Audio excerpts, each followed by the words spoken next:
jamin, ya, saya jamin Bapak Prabowo Subianto akan lebih besar dan lebih hebat dari Bapak Jokowi. Itu keren. Iya emang. Karena waktu itu kan Jokowi adalah kita. Tidak. Prabowo harus Jokowi harus lebih dari kita. Prabowo pasti lebih besar dan lebih hebat daripada Jokowi. Coba 3 aja alasannya kenapa ya untuk memperkuat keyakinan lo dan jaminan lo itu tuh. Ya, nomor 1 pengalaman politik. Nomor 1 pengalaman politik ya.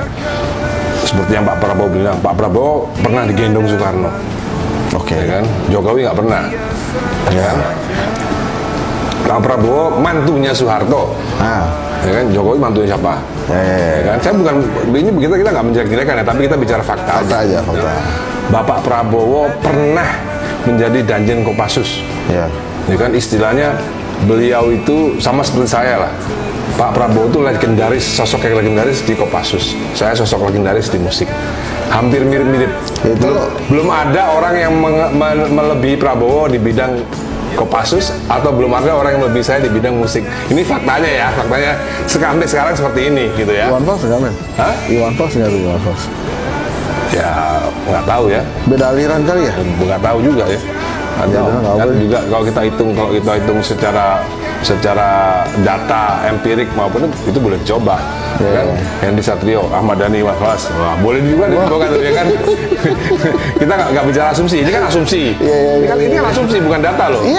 Asumsi saya Bapak Prabowo itu tidak ada sosok yang melebihi Bapak Prabowo di bidang kemiliteran, belum ada, gitu kan? Udah 3 tuh, ya kan? Saya tambahin lagi. Oke, apa? Pak Jokowi belum pernah bikin partai yang bisa sehebat Gerindra. Oh ya, itu nggak terbantahkan ya. Susah tuh gua. Jadi ada beberapa hal variabel yang membuat Bapak Prabowo itu nilainya lebih tinggi daripada Bapak Jokowi. Jadi kalau jadi presiden, saya jamin, saya pastikan pasti 2 periode, pasti lebih hebat, namanya pasti lebih disayang, lebih dicintai rakyat, lebih macam-macam ya pokoknya. Dan menurut saya setelah Soeharto, Soekarno, mungkin Prabowo yang paling hebat presiden yang pernah kita miliki.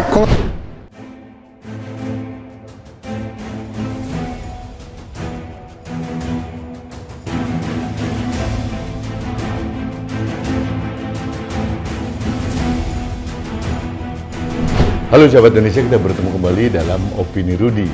Sahabat Indonesia, mendengar video yang di depan tadi, itu wawancara calon anggota DPR dari fraksi Gerindra, dari Partai Gerindra, dan wawancara dengan Hendy Satrio, itu pengamat politik.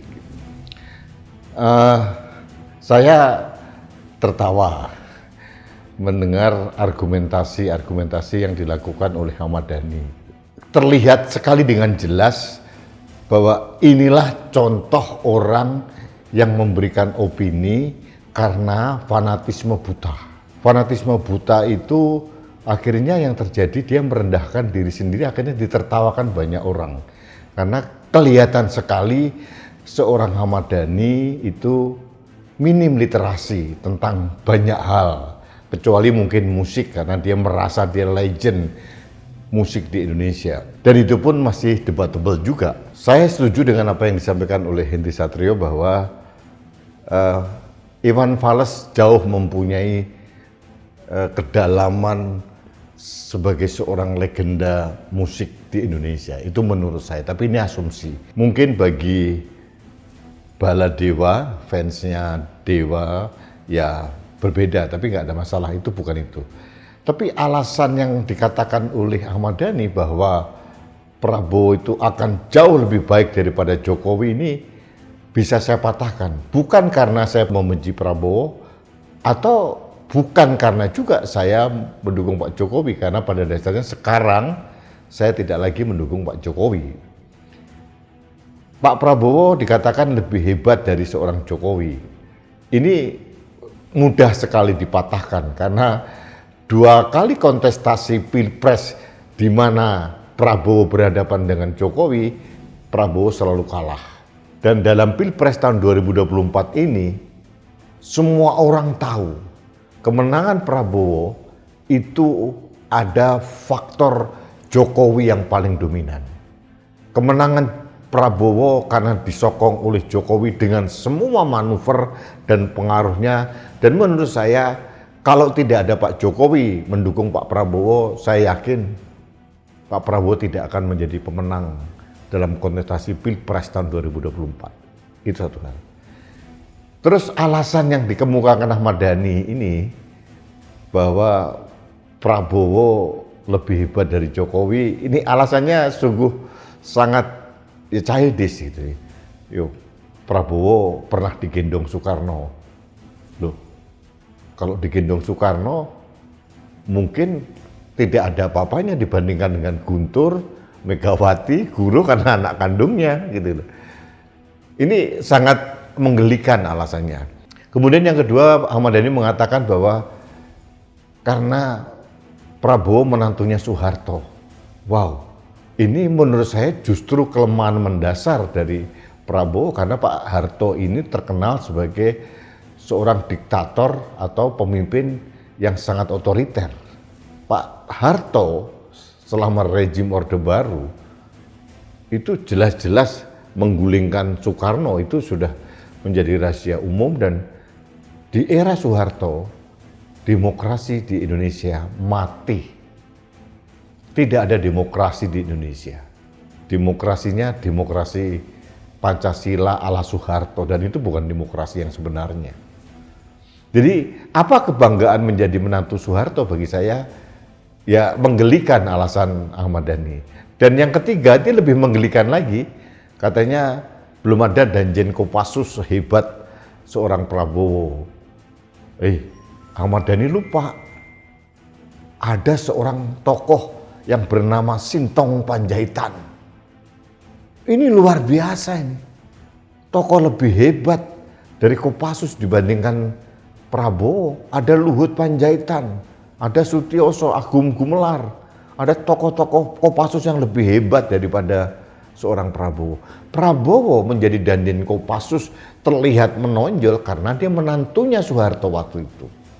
Dia belum bercerai dengan putri dari Soeharto. Jadi Ahmad Dhani ini mengada-ada.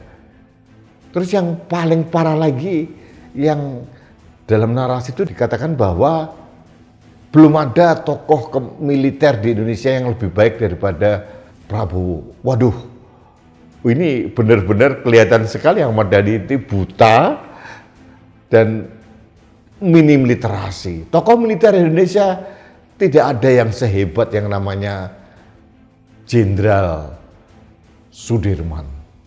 Jenderal besar, Panglima besar Sudirman. Belum ada yang mengalahkan ketokohan seorang Sudirman. Ada lagi TB Simatupang, itu menjadi Panglima Angkatan Perang pada usia yang sangat muda. Belum lagi tokoh-tokoh yang lain. Ada lagi Abdul Haris Nasution, itu jenderal besar, bintang 5. Pak Nasution terkenal karena bukunya tentang teori gerilya yang dipakai oleh Vietnam waktu itu dalam menghadapi Amerika. Banyak sekali tokoh-tokoh besar. Belum ada M. Yusuf, waduh luar biasa itu Panglima ABRI yang legend. Belum lagi ada Benny Mordani, tokoh militer luar biasa banyak dibandingkan dengan seorang Prabowo.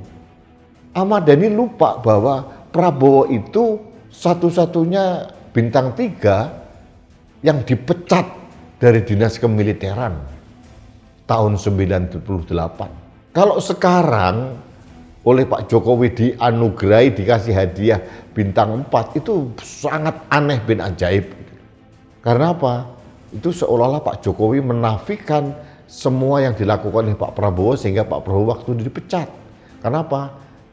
Pak Prabowo waktu itu dianggap terbukti terlibat dalam penculikan 23 aktivis pro demokrasi. Makanya dia dicopot. Yang nyopot siapa? Wiranto. Kalaupun sekarang Pak Wiranto mendukung Pak Prabowo, ya itu bentuk inkonsistensi yang sangat nyata. Termasuk dalam hal ini adalah anggota DKP, Dewan Kehormatan Perwira. Ada Pak Agung Gumelar, ada Pak SBY waktu itu. Dan beliau-beliau ini 2 di antara sekian orang yang merekomendasinya pemecatan Prabowo. Kalau sekarang Pak Agung Gumelar, Pak SBY mendukung Pak Prabowo, ini sifatnya sangat-sangat aroma kepentingan politis semata. Tidak ada objektivitas di situ.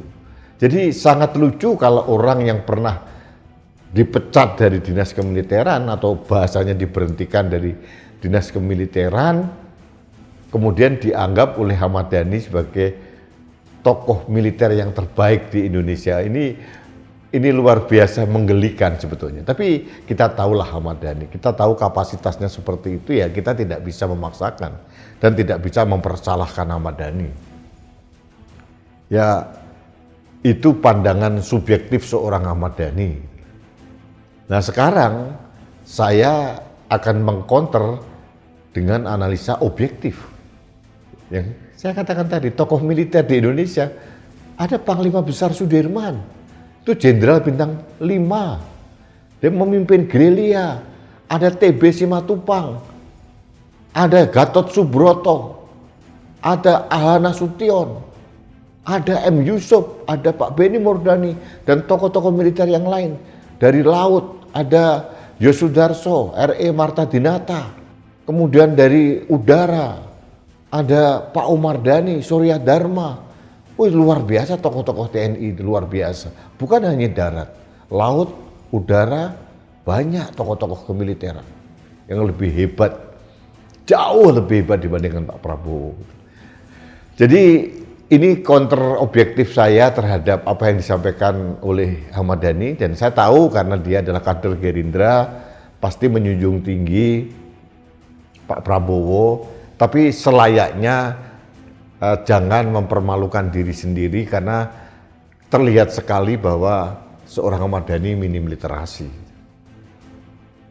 Dan Pak Ahmad Dhani ini seolah-olah denial bahwa faktor Jokowi ini justru yang membuat Pak Prabowo menjadi pemenang Pilpres tahun 2024. Masalah dalam kinerjanya Pak Prabowo lebih baik atau lebih jelek dibandingkan Jokowi. Nah, kita tunggu. Kita belum tahu kinerjanya Pak Prabowo. Karena Pak Prabowo satu-satunya jabatan non-militer yang pernah disandangnya, pejabat publik, adalah Menteri Pertahanan, dan itu dianggap biasa-biasa saja. Nah, apalagi menurut Pak Anies Baswedan lebih kejam lagi. Dia memberikan nilai 1 dari skor 1 sampai 10 kepada Prabowo, atau 11 dari 100, kata Anies begitu. Pak Ganjar memberikan nilai 5 terhadap kinerja Pak Prabowo. Jadi artinya memang belum terbukti Pak Prabowo ini hebat, tapi saya tidak tahu kinerja beliau sebagai presiden seperti apa, karena belum pernah menjadi presiden, ya kita tunggu saja gitu loh. Tapi kalau masalah Prabowo lebih baik daripada Pak Jokowi, ini debatable. Tapi kalau bukti nyata secara objektif yang bisa sampaikan adalah Pak Prabowo 2 kali kalah dari Pak Jokowi. Dan sekarang semua orang tahu lah bahwa Pak Prabowo menjadi presiden terpilih sekarang ada faktor dominan dari sokongan Jokowi dan pendukungnya. Itu suatu hal yang tidak kita nafikan gitu. Tapi itu bisa kita buktikan. Tapi masalah ketokohan Prabowo di militer ini saya gugat dengan data-data objektif. Ada Jenderal Sudirman, TB Simatupang, ada Marsekal Surya Dharma, ada Komodor Yosudarso, ada Laksamana R.E. Marta Dinata. Itu tokoh-tokoh hebat semua. Gatot Subroto, wah luar biasa. Itu ya mungkin termasuk Soeharto lah, itu termasuk tokoh militer yang hebat menurut saya. Sebagai militer, bukan sebagai presiden. Aha Nasution, Abdul Haris Nasution, belum lagi M. Yusuf, wah itu legend. Benny Murdani itu adalah tokoh intelijen juga yang hebat. Jadi sekali lagi saya hanya memberikan saran kepada Ahmad Dhani untuk berlaku objektif, apalagi sebentar lagi dia akan menjadi anggota DPR gitu. Jangan membabi buta, fanatisme buta, menjadi pendukung yang buta sehingga terlihat sekali itu minim literasi dan terlihat sekali itu seperti menjilat gitu. Jadi sangat tidak elok lah terlihatnya begitu. Jadi itu saja yang ingin saya sampaikan dalam kesempatan ini, sahabat Indonesia. Terima kasih Anda telah mengikuti Opini Rudi. Kita bertemu kembali dalam Opini Rudi selanjutnya. Salam satu Indonesia, salam Pancasila, salam kejujuran dalam menilai sesuatu. Saya Rudi Eskamri.